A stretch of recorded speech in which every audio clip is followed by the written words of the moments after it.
Thank you for everybody that's joining. Hopefully we can keep your attention today. I'm going to present some of the collateral that we have released for invoice processing, and we're going to focus today on how to do a proper needs analysis to properly qualify the customer, and obviously also get enough information from the client so that we can do a proper client presentation and a proper demo to the customer. It's quite an important process because not only do we get enough information from the customer to determine whether what we're supposed to propose to them and what we're supposed to quote them and what we're going to show them when we show them a demo, but also because it is important for us to filter out the clients that we don't want to engage with.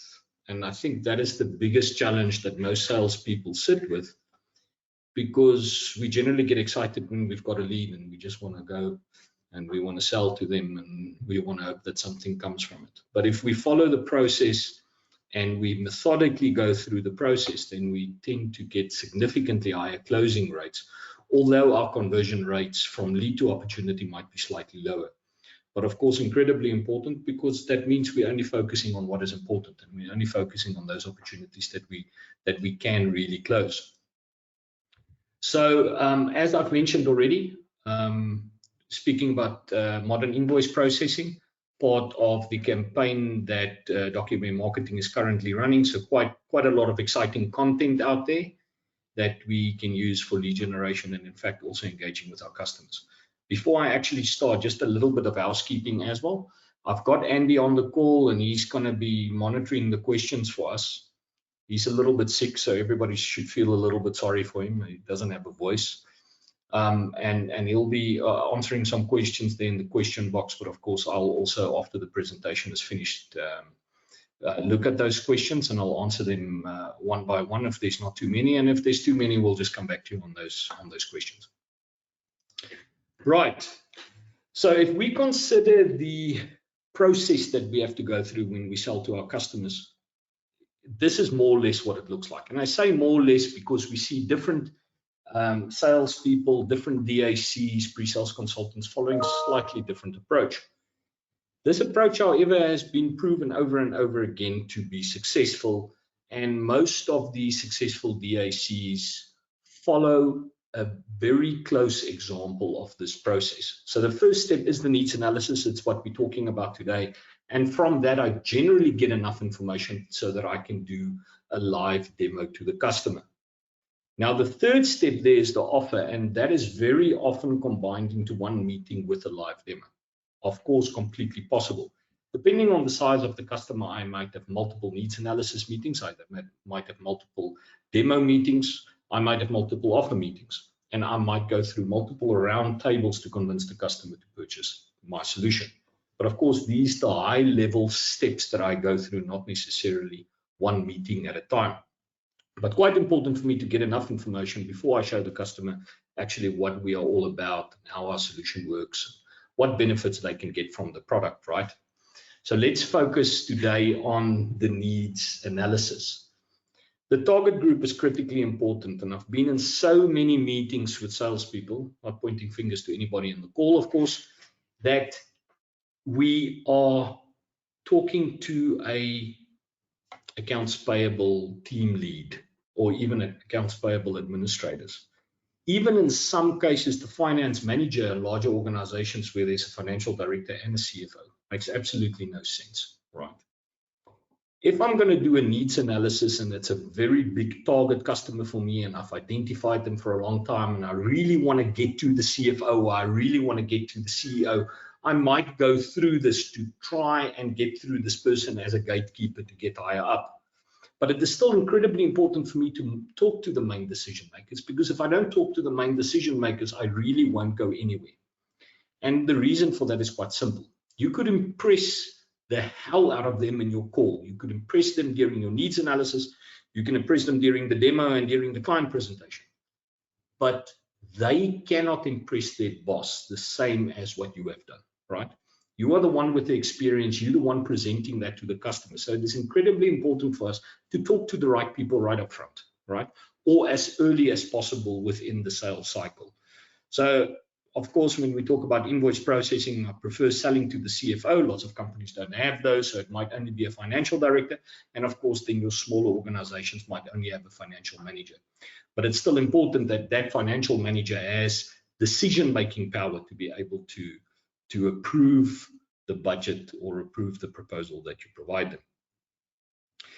Now, the buyer personas that DocuWare has created for us, quite exciting. I'm really excited about these because these give us high-level information, maybe a little bit more than high-level information, also drilling into some of the detail that these people will be interested in when you're talking to them.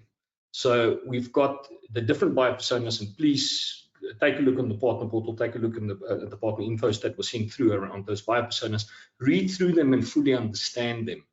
And we might do some future sessions where we actually go through these buyer personas so that you can really understand what they mean.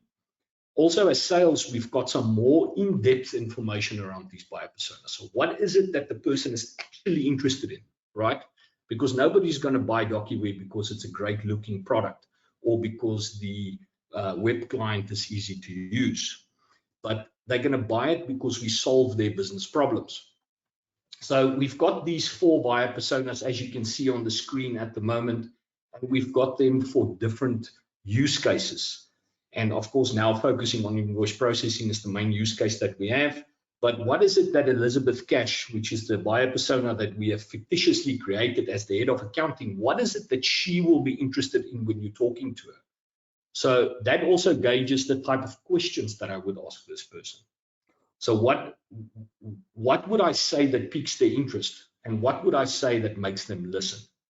Of course, a CFO has a completely different set of importance or problems or areas of value that he is looking at, where Elizabeth will be more interested in the staff that is reporting to her and how quick it is for them to process an invoice or how little errors they will make.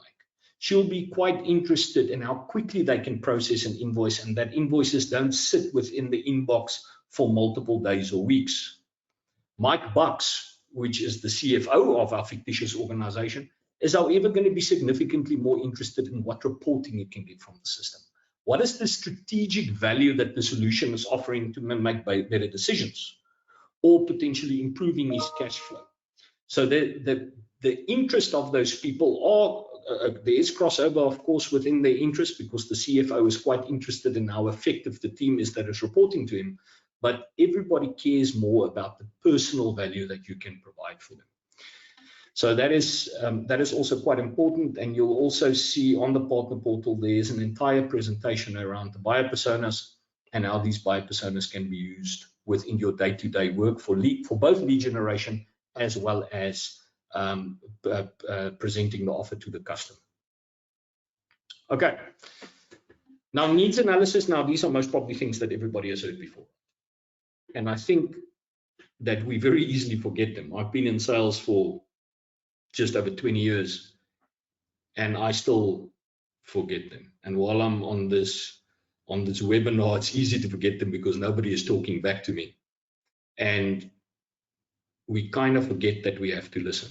So literally, if you walk out of the meeting, make sure that you spoke only 25% of the time, especially in a needs analysis meeting, right? When it's a live demo, it's obviously a completely different story. And when it's a client presentation or an offer presentation, it's also different. But it is even then very important to let the customer talk. But a needs analysis is most probably the most critical area where you need to let customers talk. You need to ask them open-ended questions so that they can continue talking. It must feel uncomfortable for them to say yes or no. They have to expand on that.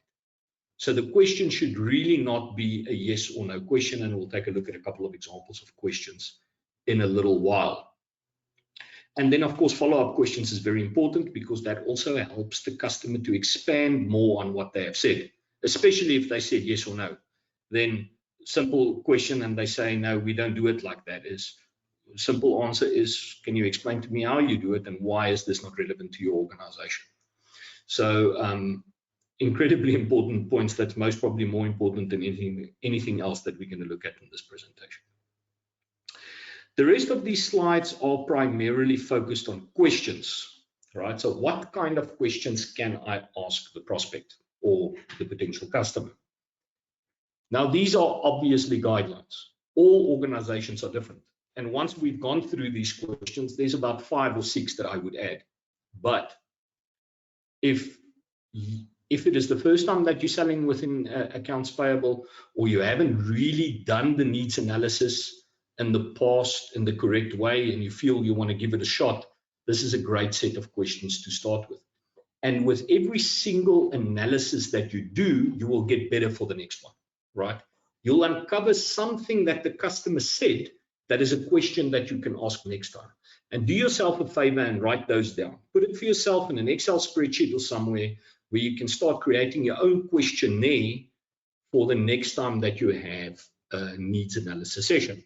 Fair enough. There's some of this that's been in the industry for many, many years, and we know exactly what we want to ask a customer during a needs analysis session. I'm assuming that most of those people are not here because they think they know it all in any case. But these questions are a great starting point, and it gets the customer to start talking about the environment, about the AP environment. Now, of course, also talking too much and not getting into the questions, but important. Also, the fact that finance is such a broad place. Customers are bound to ask you additional questions, especially during the demo, the live demo. Your customer is bound to ask you additional questions. If you are not comfortable in handling those questions, should not be a deterrent to do the task, because it is very simple to tell a customer, it sounds like it is possible, or no, I am not sure, but I'm going to get you an answer. So those kind of answers are very, very well received by customers these days, and they prefer that you are honest in your question and your answers to them, because that builds trust with them. So a good starting point is always to find out, why are we here? What is your expectation for today? What do you expect to see? When we finished with this meeting, what would make you happy? We've got a colleague in Germany that actually tells the customer, what do you expect for today? And if I deliver that, will you give me a reference, please? He hasn't even sold it to the customer yet, and he literally uses this opportunity to even uncover additional opportunities within the market. So he's literally getting like referral leads or reference leads from the customer before he's actually sold to them. And he says it's the place where he gets his most leads. And this is quite a trusted source. I've started trying it, but I don't have enough guts yet. I think that somebody like Andy on this call that's too sick to talk to us today might even be better at it, because he would say anything, talk a lot. Sorry, Andy. So what is my expectation for today, and what do you hope to gain from this meeting? Right? Now, this question, especially the second question, is very often received in a way of, I don't know what to expect. Because very often a lead was generated by a salesperson that is not giving up, right? I want to talk to you, I want to talk to you, I want to talk to you. And then after a while, the customer says yes. In fact, I walked into a meeting once, or I said I walked in, it was a virtual meeting. I asked the customer the same question, what is your expectation for today? What would you like to see, and what would you want the outcome to be? And she told me the outcome is that you must hurry up, because I actually didn't want to be here. I was kind of forced to be here, which makes the start of the meeting very difficult, right? But it ended up being a great meeting. At the end of the meeting, they said, thank you so much for inviting me, because this is incredible. But of course, much easier to sell to somebody that already has some kind of an idea of what they're looking for, but not all of our customers are ready for ECM solutions. And we're starting right in the beginning of the buyer journey with them. This is, sorry about that. My Teams are ringing and it is not supposed to. Awkward.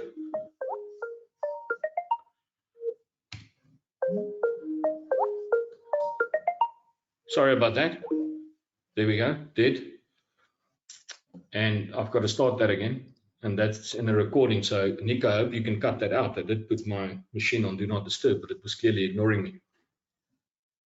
Right, so what is my expectations? We've covered that. Of course, it's important to understand how many locations I have, how many subsidiaries I have, and the basic questions around the basic functionality of the solution. Mobile access might not be the only one that I want to ask, but it also tweaks some interest with the customer and makes them realize that this is a solution that they can start managing from anywhere. They can do it even while they're playing golf. So those kind of questions are also always very important. Then we come into the more process type questions, like how many documents do you receive on average per month? Now you've got this little bit of information here at the bottom on what it costs to process an invoice. You guys can read it yourself. But also go take a look on our website. Although it's based on the US market, it's still incredibly relevant. We've got a powerful ROI tool on the website. If you can't find it, please feel free to reach out to myself or Andy or Nick so that we can show you where it is, where you can do a quick sliding scale return of investment to show a customer potentially what kind of costs he can save with DocuWare. And the question is relevant to us more than it's relevant to them. Yes, it's relevant to them because they'll know more or less what kind of a return of investment they can expect from the solution. But it is also even more relevant to us because we know if we want to engage with this person. Surely most of you would agree that I wouldn't engage with a customer that processes 50 invoices a month, right? And yes, there is exceptions because they might be taking other solutions from us, or it might be very, very high value invoices or some other reason. But generally, I'm looking for somebody that is processing at least 500 to 800 invoices a month. That would be what I'm looking at. So once again, both qualification as well as needs analysis meeting.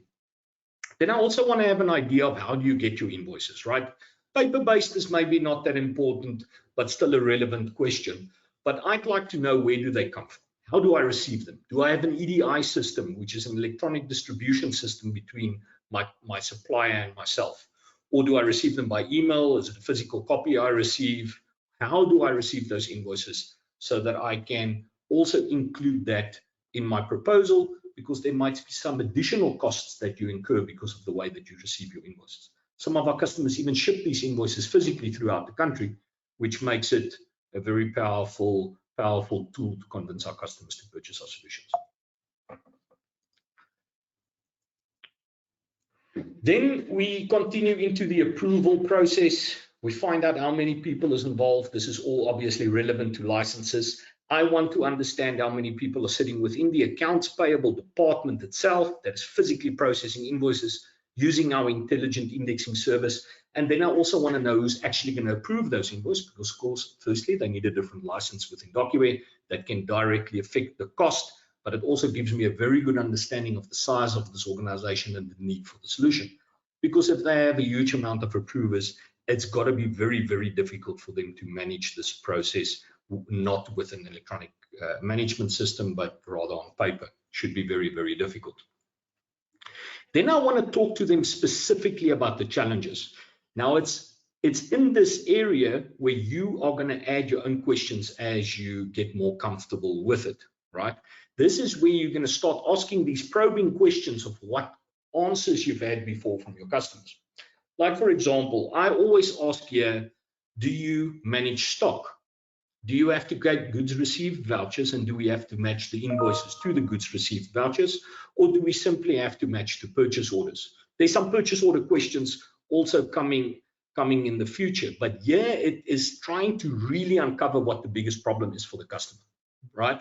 So I've been guiding him through this process, and I've been talking about how DocuWare can automate this process for him, but I really want to know what his biggest problem is. Because invoice processing is invoice processing, that is true. And the problems are very often the same for all organizations. But every organization has a challenge in a specific area that makes a specific problem a larger problem for one organization versus the next. So I really want to try and uncover what those problems are. And this is where I will really delve into the probing questions. Tell me more. Why is it such a challenge? Why do you perceive it to be a challenge, and so forth? It's also important not to play down any of these challenges that the customer have, to agree with him that you also agree that those are challenges. Obviously, if you understand the problem, rather than saying, oh, that's not a problem, you'll see later. So that's obviously very important. Remember, the people here are proud of what they're doing, especially if they C-level. This is their baby. This is their company. And it is very important to them that they also think they're doing things in a very good way. So then we've got the questions around the structured purchase order process. It's a very good question to ask, especially if you don't have a lot of experience with accounts payable, and you can literally write down what the customer has responded and take that to a pre-sales consultant or DAC that can help you delve into it. But those DACs on the call that is more comfortable with these kind of questions can delve into it in a lot more detail, right? I can talk about where's the purchase order generated. Does it come from the accounting system? Do you have an approval process for the purchase order within the accounting system? Do you maybe want to build a purchase order approval process within DocuWare? Do you have purchase requisitions that is approved and the purchase order is created from that? And all those kind of questions. So there's a huge amount of questions that can stem from this. But it is important for us to understand, especially if it's a pre-configured solution, which options within the pre-configured solution we have to configure for you. The locations are very, very important because people need to approve documents. Sometimes it's emailed around. Sometimes they need to ship documents, scan documents, and send it to the head office. So I really want to understand that and how those approvals within those areas work. Then I want to find out about booking and paying invoices. Do I book all my invoices into my accounting system and then I pay them from there? Do I pay invoices separately? Do I maybe pay my invoices on a statement at the end of the month? A lot of our customers order a large amount of their stock. If they like, for example, a manufacturing or the distribution company, they would order a large amount of their stock from a single supplier. And they want to ensure and they want to pay all of those invoices, and they want to ensure that the statement is correct at the end of the month. So there's a lot of questions that I can ask here, but importantly is to understand what the question means. I book the invoice into the accounting system and I pay it from there, or do I simply pay invoices that I receive and I book it later into the accounting system? So this is all dependent on where I want to apply my GL coding, which is my general ledger in my accounting system. So I can't explain all of these terms now, I guess, but if there's somebody that's interested, please feel free to ask the question, or of course, reach out to us afterwards. But it depends on how I'm going to book that invoice into my accounting system and what kind of information do I need when I book that invoice into my accounting system. So it becomes quite a finance type topic. Of course, which ERP systems I use, very important. We've got some standard integration that we can offer via export in DocuWare that is standard within the pre-configured solution. And then, of course, we also want to expand that potentially in the future to understand what ERP systems our customers use. And it is very important for you to know if you're going to provide an offer to the customer about what we have integrated with before and what we have not integrated with before. Of course, the pre-configured solution, very simple because that exports a file for us that we can quickly and easily import into our accounting packages. Right, so then on the questions, of course, as I've mentioned, many more questions that you could ask, many more questions that you can expand on. And the more that you do this, you're going to give yourself confidence and get more questions that you can ask the customer. And of course, if you want any more information on these details, guys, feel free to reach out because this is a critical portion of the way that we engage with our customers to make sure that it is accurate. All right. Now after this, this is also an area where DACs would very often differ. Very often people would whip the laptop open right there and show the person a demo based on the discussion he's had now. And especially if the questions was very geared to pre-configured solutions, it's easy to do. I'm quite comfortable with finance processes, so I can really do that demo at any time. But it is also incredibly powerful to do that demo during the offer. Because if I do a demo first, and I'm not very reactive, I don't get back to the customer very, very quickly with a client presentation or an offer, the customer loses the excitement that I built up during the demo. Of course, very often I would do a demo here, but during the client presentation, there'd be additional people on the call, and I'd have to do a demo again in any case. So the demo is a very, very good tool to create excitement, but it is not a tool to close. For me to close the deal with the customer, I need to convince him that I've solved the problems that I've uncovered during the needs analysis session. If I do not solve the problems, I won't get the deal. People say, but I've never spoken about value and I've never spoken about problems and those kind of things. I just showed them the software and I've done deals. Yes, you were lucky because he understood the problems he had and he understood the value that DocuWare can offer in that environment. But it is unfortunately not very often true for our customers. We've got to tell them that we are fixing a specific problem, and very often we even have to tell them that they have that problem. So keep that in mind, and it is quite important, and it also needs to put you in a comfort zone when you're actually going to do the demo for the customer. And of course, there's a lot of other things to consider about where I am doing this, if I'm going on site to the customer, whether I'm doing it remotely, and if I have enough information to actually engage with this customer successfully. Good. That is my webinar for today. So I think I did it a little bit quickly. So clearly I'm still speaking too quickly, but this time hopefully only English speaking people, so you could follow me, and my weird accent according to you and according to me quite normal.